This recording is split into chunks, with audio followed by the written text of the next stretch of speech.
Anchor సుమగారంటే బహుశా తెలియని వారు ఉండకపోవచ్చు. ఔత్సాహిక యాంకర్లకు ఇన్స్పైర్ గా నిలుస్తున్న సుమగారు ఉత్సాహంగా ఉల్లాసంగా ఉండటానికి అసలు కారణం ఎవరో తెలుసా? సుమగారు రీసెంట్ గా తన భర్త రాజీవ్ కనకాల గారితో కలిసి కేరళ వెళ్లారట.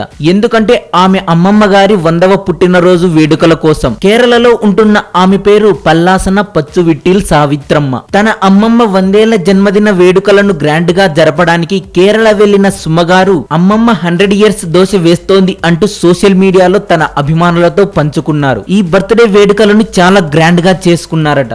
చిరునవ్వు, కల్మషం లేని మనసు, అందరూ బాగుండాలని కోరుకోవడమే ఆమె నిండు నూరేళ్లు జీవించడానికి కారణమని అన్నారు సుమగారు. సుమగారి కూతురు తన అమ్మమ్మ వేస్తున్న 100 ఇయర్స్ దోశ వీడియోను తీశారు. ఇక ఎన్టీఆర్ నటించిన జనతా గ్యారేజ్ చిత్రంలో రాజీవ్ కనకాల గారు పోషించిన పాత్రకు ప్రేక్షకుల నుండి మంచి రెస్పాన్స్ వస్తోంది.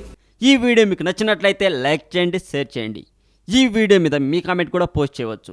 మరింత టాలీవుడ్ సమాచారం కోసం సబ్స్క్రైబ్ చేయండి టాలీవుడ్ సెంట్రల్. బ్రదర్ ఒక్క నిమిషం ఆగండి. అఘోరాలు ఈ పేరు వినగానే మీకు ఎక్కడో వెన్నులో వణుకు పుడుతుంది కదా? అవును, సాధారణ మానవులకు వర్ణించడానికి వీలు కాని ఒక పదం అఘోరా. ఈ అఘోరాలు అనే పదం వినగానే మనకు కొన్ని విషయాలు గుర్తుకొస్తాయి. మొదటిది, వాళ్ళు హిమాలయాల్లోనే ఎక్కువగా ఉంటారు. ఎందుకు?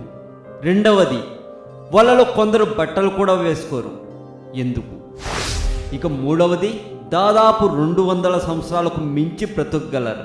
వింత వింత విషయాలు, మానవుల మేధస్సుకు అందని కొన్ని మిస్టరీల గురించి తెలుసుకోవడం కోసం మా కొత్త ఛానల్ తెలుగు మోజోని కూడా సబ్స్క్రైబ్ చేయండి. గ్రహాంతరవాసులు ఉన్నారా? ఉంటే ఎక్కడున్నారు?